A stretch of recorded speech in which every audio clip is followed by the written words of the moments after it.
Okay, we'll get started now. Hi guys, welcome back to the fourth speaker event for the climate challenge. It's really great that you joined us today. We're really happy to have you guys here.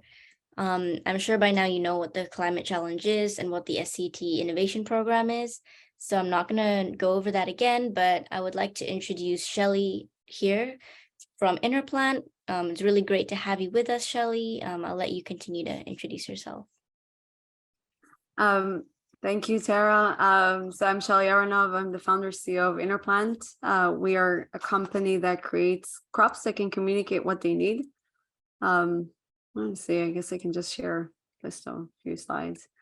And since we are going to do this, I guess, in a more rapid fashion, I would say this is really what we do. This is a demo of our plants. So basically, we create crops that could signal through an optical signal through their leaves when they're stressed. And this is a demo of two plants. One of them is a soybean sensor, the other one is not. And you can see through optical equipment that the sensor will emit this optical signal. So the idea is that this is a trait, this is technology that's embedded in seeds, and it enables or will enable crops in the future to just tell us if they need more water, if they're attacked by fungus or insect pressure, if they don't have enough nitrogen. And it's a new concept, a new way to mitigate risk in the field. Instead of just apply chemistry everywhere, we can track what crops need and give them just what they need where they need it. This, it's funny, like it moves, but it's a good slide. If you guys want to guide me, what do you guys? I think Jennifer, Tara, maybe for the purpose here, we can have it more conversational.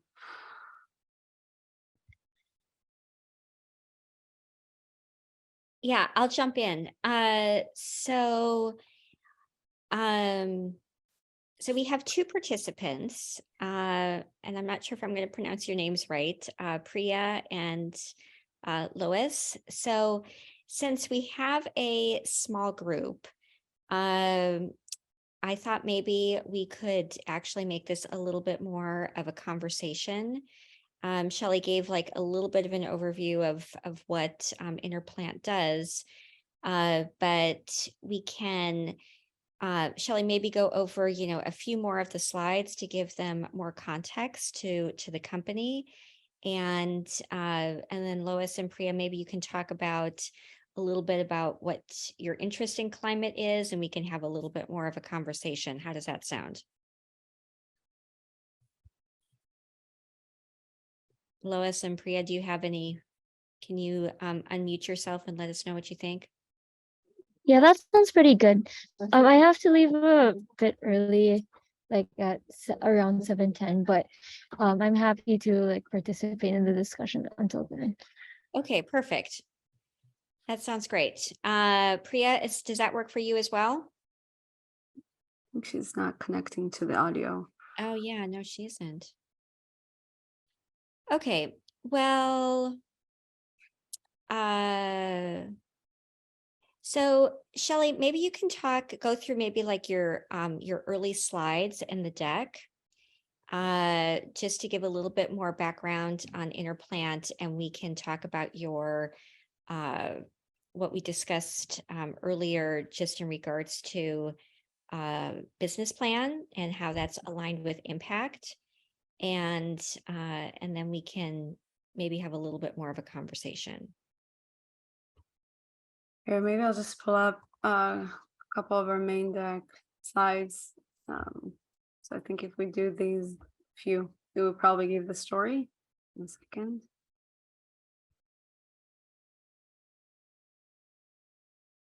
Also, always a delay with Zoom. There you go. So this is kind of the overview of the industry that we're in and the situation we're in. And this is basically where we are in agriculture. And the reality is that we have a system that's used to doing things in a certain way. It's evolved over the last 100 years, which is using pesticides in advance of problems using over applications of fertilizers, because this is the only way we know how to risk mitigate. And what's interesting is that we see data that shows that, first of all, it doesn't work that well. Every year we lose consistently about 20% of our potential yields to pathogens. So what's interesting about that is that we lose the same amount every year. It doesn't really matter how much pesticides we use. And the reason is because there's no correlation between using more pesticides and reducing the losses to pathogens, because those products are not effective the way we use them today. And then there's data showing that 30 to 50% of fertilizers are overapplied, 50 to 75% of pesticides are misapplied. So farmers continuously use more and more chemistry, and they're not getting better results. Now, I don't have the slide on this, but what I was talking about with aligning your business model with the impact that you want to see, how do we get to this place? There's a handful of companies that control ag, and those companies are actually incentivized to sell farmers more seeds, more pesticides, more fertilizers by the pound. So if we think about how do we get to this position where we are using more and not necessarily getting better results, it really does track with what those companies are supposed to do, which is at best help farmers do more with more, but definitely not help them do more with less. And it's kind of interesting to see the dynamic, because then when you think about how do you solve that problem, you have to create a technology that's aligned with what you want to, or a business that's aligned with the value that you want to create or the impact that you want to create. And you have to align yourself with other companies that have the same incentive structure, which a lot of times in established industries, I mean, just to give you an example, right? Does Shell really want to sell less oil? Likely not, and that's just the reality of where we are today. So what New York Plant does, and I showed you the demo before, but we create crops that communicate what they need.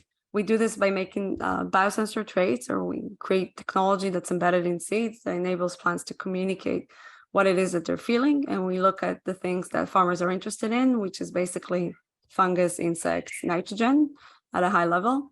There's other things, but those are the key things for farmers. And then we look at the big crops. So we work on soybeans and corn, and ideally one day wheat and rice. And the nice thing is, or not the nice thing, the necessity for this to be successful is that we can see this from satellite imagery. So that's the other thing when you think about impact. How do you create something that's scalable so that it's not just adopted by a handful of early adopters that like technology, but it's adopted by everyone and then creates the impact they want to see? For us, we're looking at this industry early on. It was clear that farmers adopt technologies that reduce risk, make it easier to farm, and are scalable and affordable.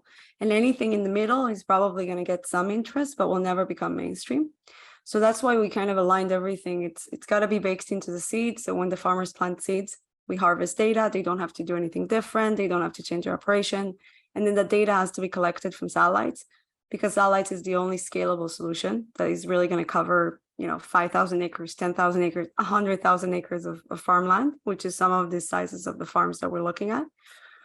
So we found a way to detect our signals using satellite imagery. And then the last part was, okay, how do you make it really seamless for farmers? You have to take action. And that's where we decided that we needed an action partner in the form of a tractor company. And our last round was actually financing round was led by John Deere, which had perfect alignment with us. And maybe after this, I'll stop. But, when we're looking at what I was talking about initially, the problem, right? If you sell pesticides, fertilizers, or seeds, you're incentivized to sell as many of those as possible, even if the field is underperforming, even if the farmer doesn't actually need it. If you look at a tractor company, they're incentivized to have tractors in the field. They don't actually care, and they benefit if the farmers then lose other costs that they have and get better results by using the tractors. So there's clear alignment to work with a company like John Deere. Of course, they're the market leader. They're very, they're large, they're established, they have validation, but they also happen to be exactly sharing the vision that we have. And that vision is enabling their tractors to look at every individual plant and then take action in the field using sensors, cameras, and image and computing power to make decisions on the go and optimize at the plant level. So we've started collaborating where they're equipping their tractors to be able to tap into our signals, and then that becomes part of what they offer to the farmers, taking action on the plant data in the field, and then optimizing all the way to the individual plant. You're on mute, Jennifer. Sorry, thanks. That's really interesting, how you have this investor that is such a deep partner as well. Can you talk a little bit more about, how that round was negotiated then, and just how you created that partnership within the funding round? Because that's Yeah. fairly rare. Yeah, that is so we started talking to John Deere September last year, and we started talking to them for a partnership, not for an investment. We happen to be, there's this advent, don't make a painkiller, make the penicillin, right? Like, we happen to solve a really big problem for them. The technology that I was describing, their technology that enables tractors to essentially be smart and take action on the plant level, is already been promised to the world by the CEO, but they only know how to do the weeding part. And they need better data in order to do nitrogen and fungus and insects and other management. So we kind of knew that this is the perfect marriage. What we did not expect is for them to want to invest. But I can tell you, I mean, especially seeing the markets the way they are today, we were talking to venture capitalists earlier this year, and everything was really hot. And then when the markets crashed, everything just slowed to nothing. And then John Deere said, well, we want this to exist, so we're happy to invest. And it was that easy.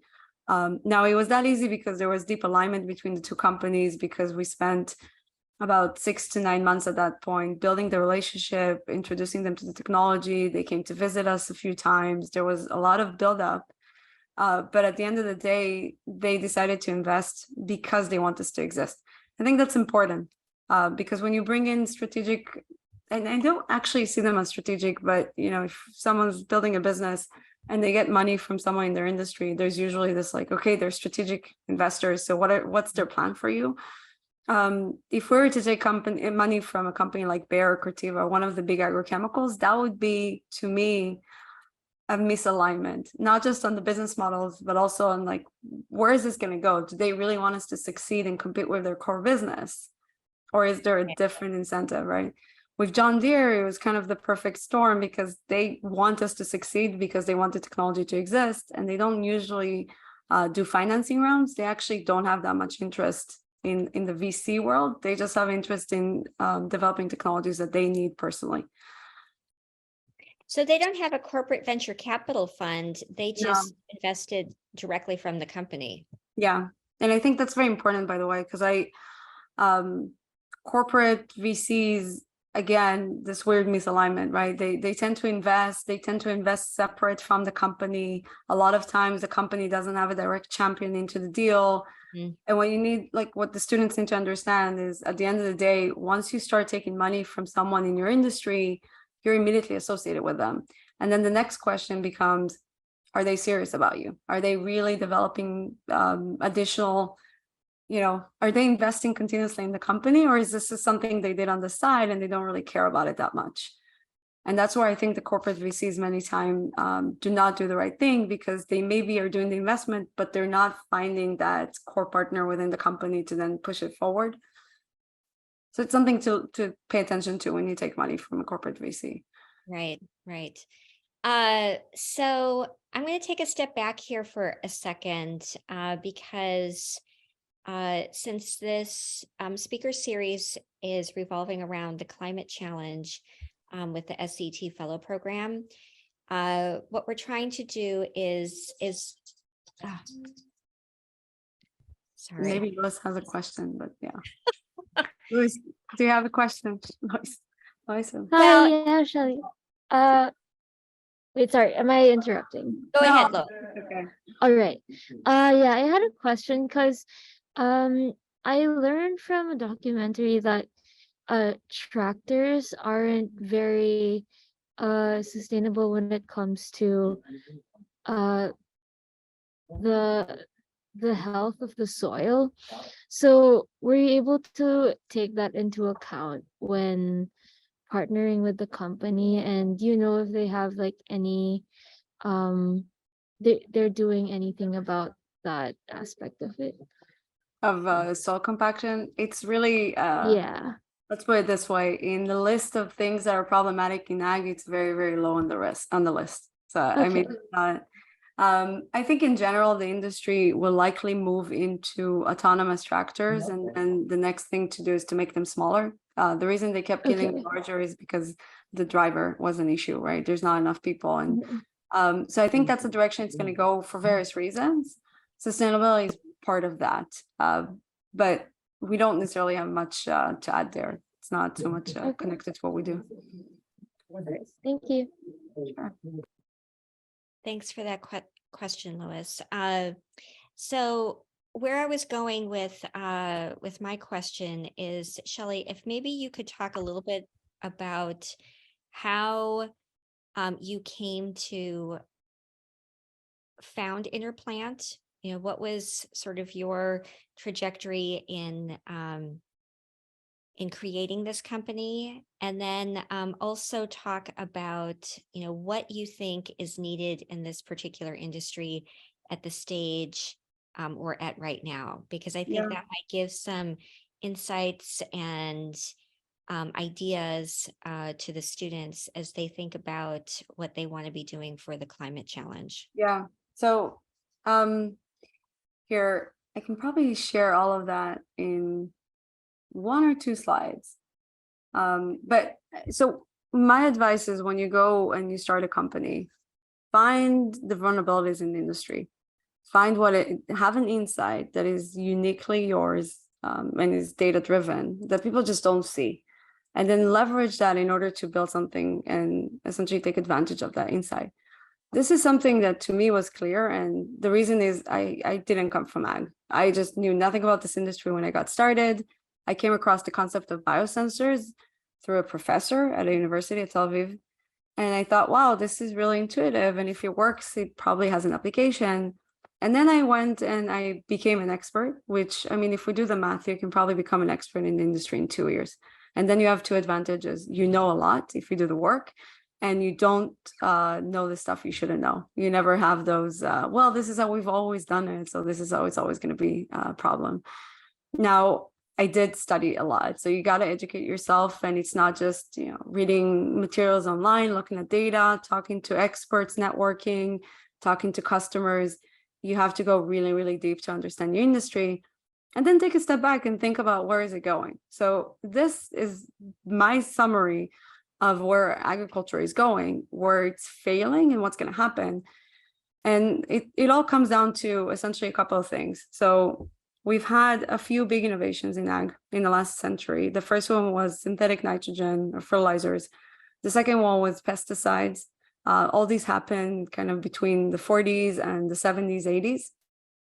And then we had another, and every time these innovations came, made it easier to farm, reduce risk, increase yield. Then we had a big innovation, which was GMO seeds, that specifically came in the form of seeds that are resistant to weeds, and one other category. There are only 2. And again, you can reduce risk. It makes it easier to farm. You basically plant the seeds. You can apply as much pesticides as you want, and nothing happens to the seeds, and the weeds die. And that was a huge innovation that happened in the mid-90s. So what's interesting is, okay, a lot of the problems got solved, and then what happened in the industry is the industry completely consolidated. We went from like hundreds of companies into 4 companies, and now these 4 companies literally control the food supply for the world.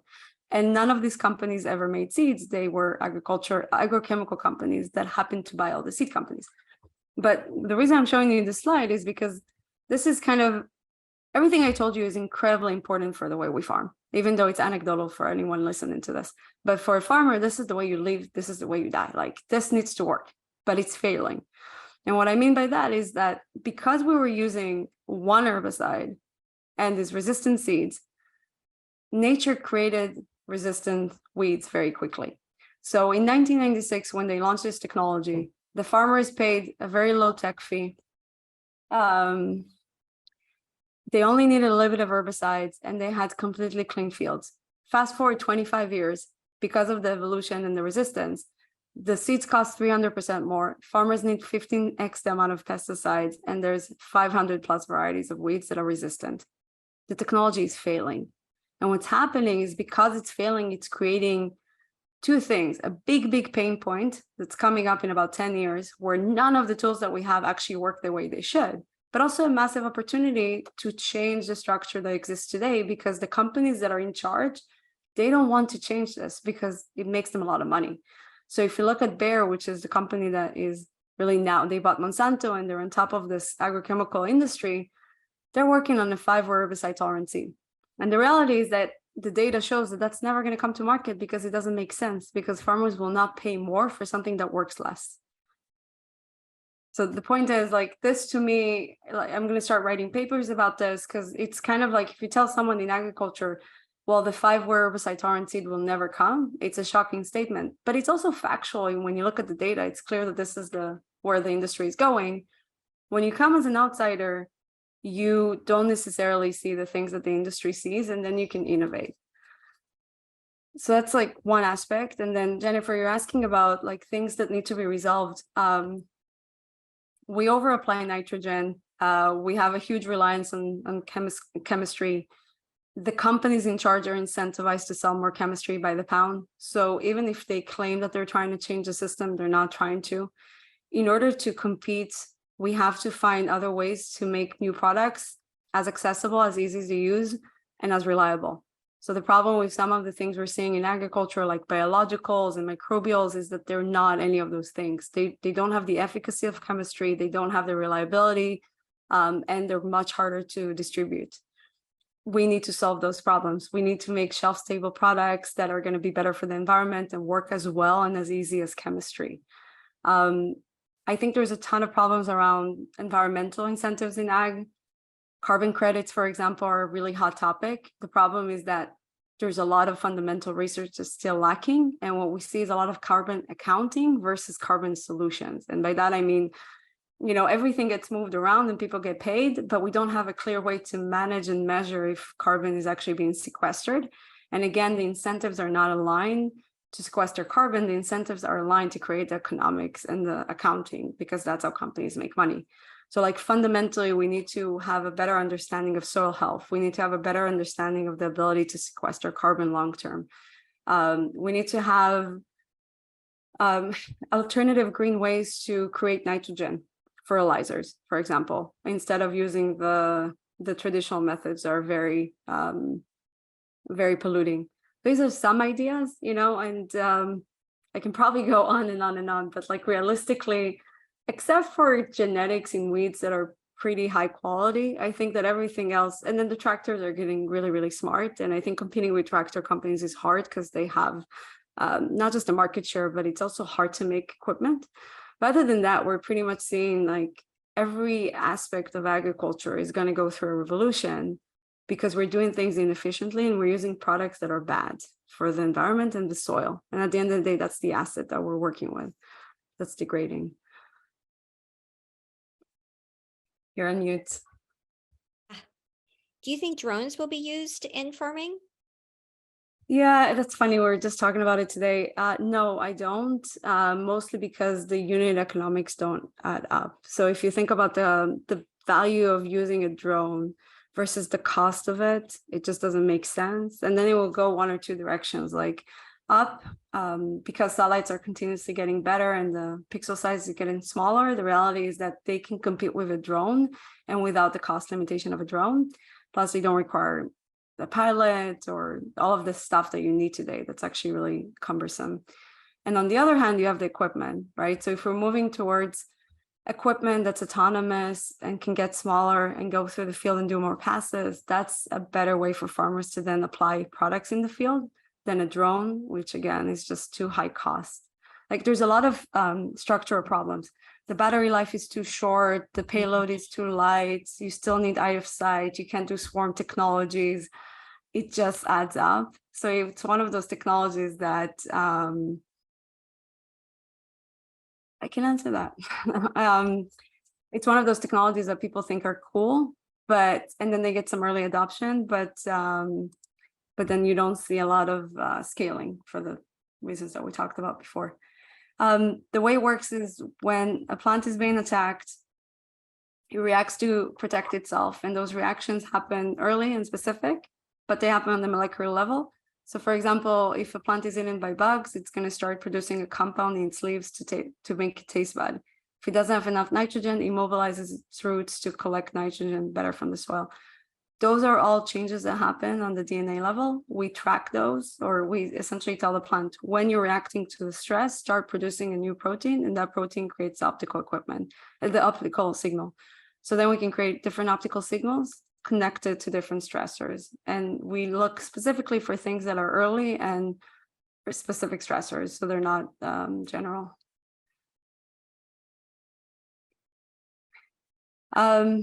We scale through basically through the way that people scale seeds. So this is technology. It's embedded in the seeds. Once it's in the seeds, and then a seed company propagates more seed, it literally just translates into the next seed. So it's even better than code in that way. And then once it's in the seed supply chain, it can just continue to reproduce into the next seeds. Once it's in the ground, we can collect the signals. We have a partnership with a satellite company, so we're launching our first satellite in September. And from there, we'll have the ability to collect the data that way. And then the last part is really through the tractors, right? So that it's not just bad news, but the farmers can actually do something about it, or really the tractors will do something about it, because they'll get that data from the equipment and from the satellites that tells them there's an infestation in that area in the field. The tractor can go out and then take some product to solve the problem early on. So ultimately, Shelley, you're a data company then. Would that Yeah. be accurate? Yeah. It's always, yeah, absolutely. Yeah.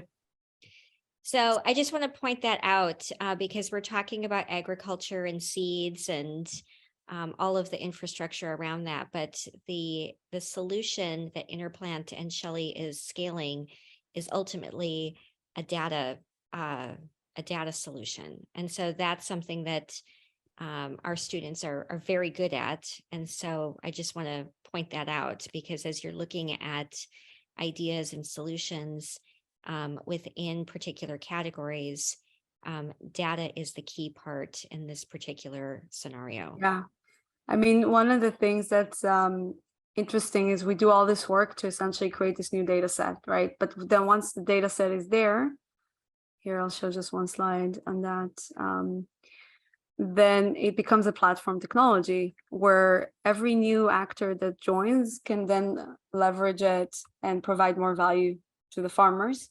And that's really the holy grail of Silicon Valley, right? But it's hard to build. Platform technologies are hard to build because you have to bring all the different partners in place, create the different applications, and make sure that this ecosystem thrives. Obviously, on the other side, you have something that's very sticky and scalable. But the idea is that because this is embedded in the seeds, the data will be transmitted from the seeds seamlessly. And then once it gets collected, we can continue to add more and more people into this infrastructure. So it started with satellites and tractors, because we need to make sure that something gets done with that data. You have to collect it, you have to act on it. But you can think about a ton of other applications, like, for example, insurance products or financial products, which are all based on risk. Prediction of yields for trading companies, like commodity crop companies, products. You can take products that exist, like different kind of active ingredients in the industry, and if you change the timing, they actually work better. So you can then create bring new life to old products, or use the data to create new products that are better, right? So this is kind of how we view it, and we keep adding more partners into the ecosystem with the thought of additional revenue streams for the system, additional value for the farmers. And then at the end of the day, like you said, it's a data business. So for us, once we have all of this data, then we're always best positioned to deliver the next best recommendation. And it's cheaper, better, faster when you have all that data. So that puts us in a good position to just continue to iterate within that system and deliver better results every year. Good deal. So does anybody else have any questions? I know I've been asking a lot of them, so I want to make sure that everybody has an opportunity to ask Shelley questions. Can I ask a question about how you got the data, or like where do you collect all the data to make sure that the delivery is accurate and like helps the plant? Yeah, I mean, so this is the I'm not sure this is what you're asking, but there's so much optimization that could be done, right? Like, are we tracking the best things in the plants? Are we collecting the data the best way possible? Are we optimizing on the cleanup of the data and the recommendation and all that will happen over the years. But what's interesting is that, and this is what happens when you go into a place where there's a fundamental gap. We are doing so poorly today in agriculture. We literally don't find anything unless it's like completely everywhere and it's crop loss, devastation.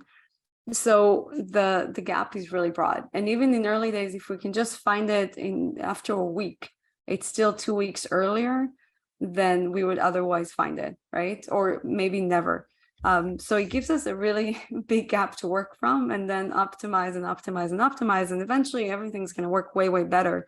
But we're just starting from such a low bar. And that's a positive, right? If you go into an industry that's really, and a lot of times with climate, I think you're going into industries that are very traditional, and the bar is actually pretty low to start innovation from.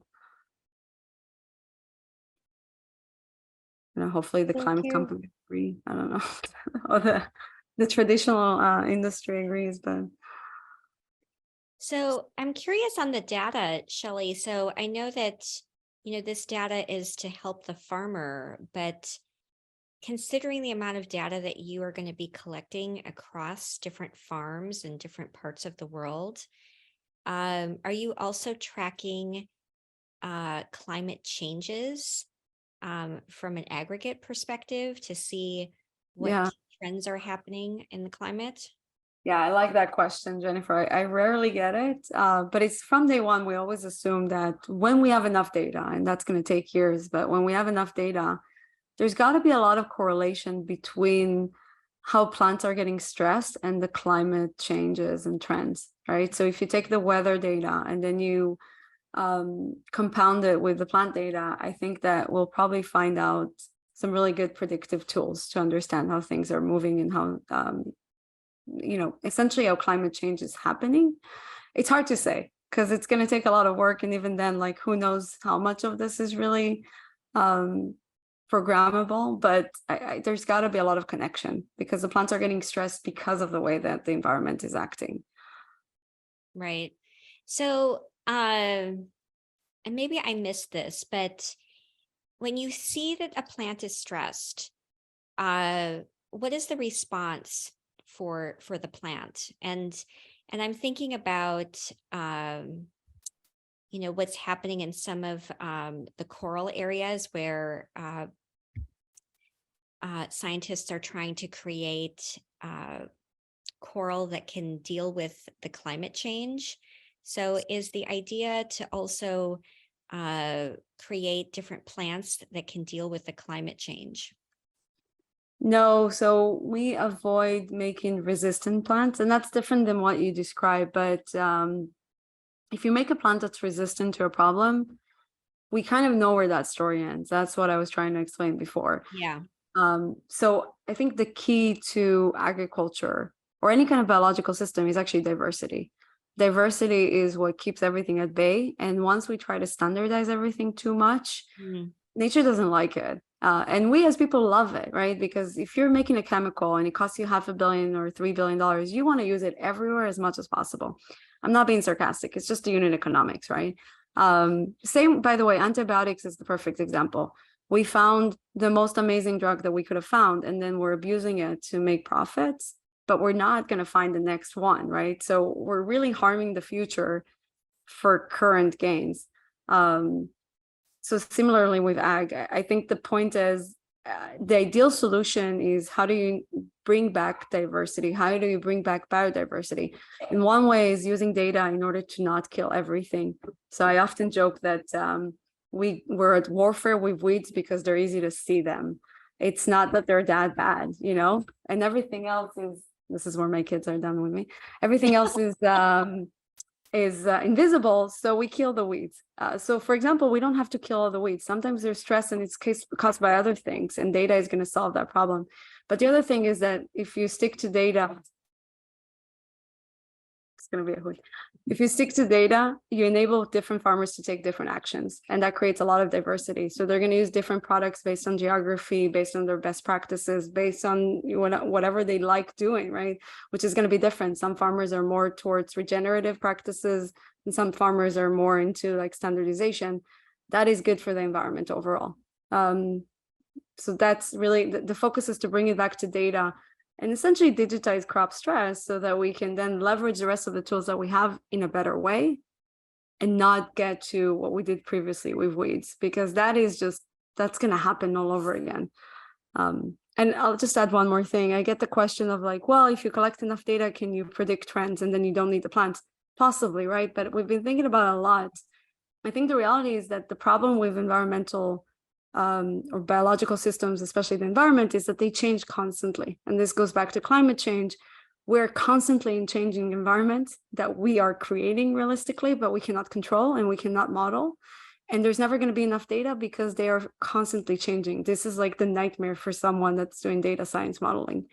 So the reality is that if you have a really cost-effective, scalable, reliable way to collect data from plants, this is going to be a good tool to then hopefully model some of the disasters or model some of the things that we want to know, not necessarily try to do what the plants are doing, because doing that through data science is actually way more expensive than doing it through the crop itself.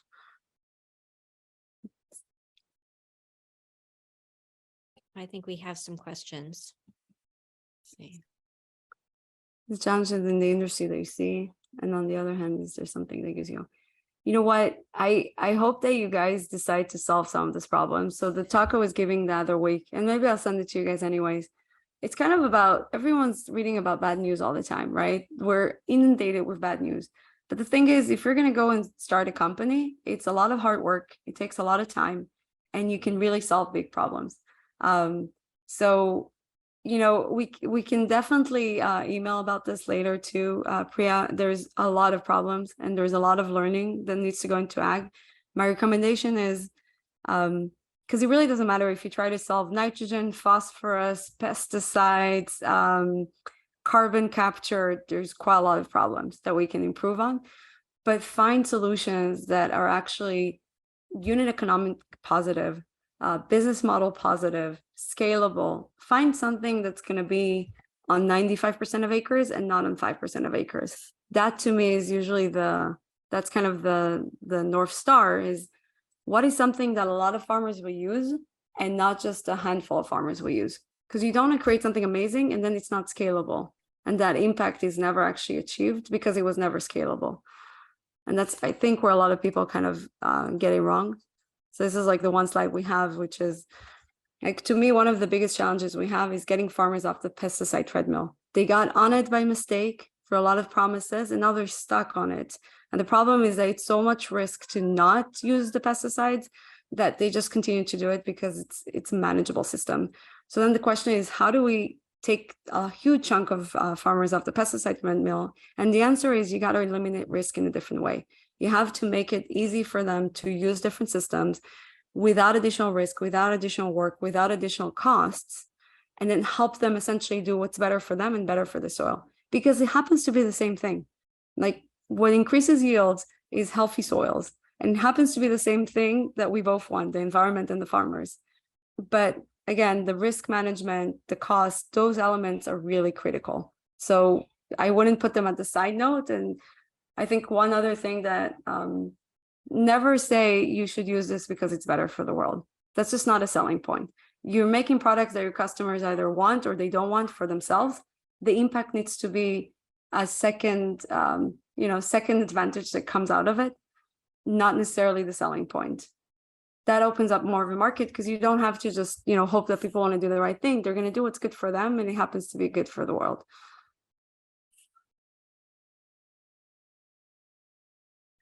So how difficult has it been to change behavior in the agriculture community? It's not. I mean, farmers are, it's weird. Like, farmers are super open-minded. They're very excited about this. We even got them to pay early on to be part of a program that we have for farmers. It's called Inner Circle. The big companies that have direct benefit get it. So I think, you know, is it going to be harder to get someone like Bear or Creativa on board? We don't really want to bring them on board yet. So I think that's part of the challenge. I can't even tell you if it's hard or easy because we don't want to work with them yet. But I think that there's a lot of ways to change behaviors if it adds value to a lot of people. Mm-hmm. Great. Okay. Maybe is this? I'm Tara, just. You're not going to stop crying going forward. So. Tara, do you have any questions? Any questions that might have come up during office hours and that might be relevant to Shelley's talk? I think during office hours, no, but I did have one question. So I'm kind of curious to know is with this technology that you have, like obviously this is very directly applicable to currently like using for farmers and using for seeds when growing these crops. But do you see a technology like this, something similar, or maybe even the same one being applied to any other area of agriculture? And how do you see that taking place? Yeah, I mean, so there's one that I really like, and we actually are probably going to apply for a grant soon around that, bioremediation. So cleaning up messes, which a lot of times either you can clean up with microbes, for example, and then you can use the plants in order to signal if you cleaned up the mess. And that's usually after you have some kind of spill or you have a facility that's polluting. So there's quite a lot of those challenges that I think are interesting. And those are using plants, but not so much in an agricultural setting. It's more in an industrial setting. Okay, that's super interesting. I think one thing that really came to mind when you mentioned spills is sort of like oil spills, like off the Gulf Coast and stuff. So would this technology be applicable for like water plants or like coral reefs or other types of plants that are maybe slightly different? It's in any plant, really. The question is, what's the business model, right? And then is it big enough? And I think that as we get more established and a lot of the hardcore lifting of making the science work just exists for different crops, then we can probably at a low cost do it for other things. And we even had, you're going to like this, you can make living walls, you know, those living walls in buildings. So you can make them, or this is an idea we had, we just never did anything about it. Plants that will change color if the building is getting sick, because you can have the plants essentially sample how sick is the building. And if the building is really sick, quote unquote, meaning a lot of people are bringing in, you know, bacteria, it's actually better to clean it up and have people go home than have everyone get sick. So anyways, it's probably going to happen one day, and we might be able to produce some technology for that. It's just not the core of what we do. So we got to keep focused. But oh, that's super cool though. Yeah, it is. There's another one that my co-founder always wants to do, which is glowing in the dark plants, because you can make plants bioluminescent. And he's like, we should sell it to Disney and they'll have glowing trees. And I'm like, yeah, you go do that sell pitch. But yeah, sure. Well, it's kind of interesting because the bioluminescent plants, if you have that, then you don't need to use electricity for your garden. Yeah, except for like they're always going to fluoresce. They're always going to shine, glow. And then what happens if you want to turn them off? So I think, plus it's not, I guess at some point it might get really cost effective. I don't know if they're going to be super bright. But I do think that Disney is probably a good starting point, because the novelty will definitely get them. Yeah. Having glowing trees. One day. It's all very doable, by the way, biologically. Yeah. Hopefully the message was clear, which is technology second. Cool technology fails every day. A solid business model survives. So solid business model, real problem, alignment with impact, you'll find the technology that you need to build. I think that's secondary. Yeah. I think that's awesome. That's definitely a really critical message, I think, for anyone participating in the challenge. Yeah, please tell them, like, if again, business models win every time over great technology. And too many people get too excited about great technology. It's just not, it's a great story, but it's not a great business necessarily. Okay, well, thank you, everyone. So I'm not usually the one handling but if it's okay, I'll sign off. Yeah, thank you so much for coming today, Shelley. We really appreciate having you here and having you speak to us about your experience with like business building and with Interplan and the field especially. It was really, really useful, I'm sure, for all of the students taking part. So thank you so much. We really do appreciate it. I mean, thank you. And the students that are here seem really excited. So I can't wait to see what the challenge will come up as. And if you get anything in agriculture, I want to see. Yes, we'll definitely let you know. Thank you so much again. Have a great rest of your evening. Bye bye. Good night. Bye.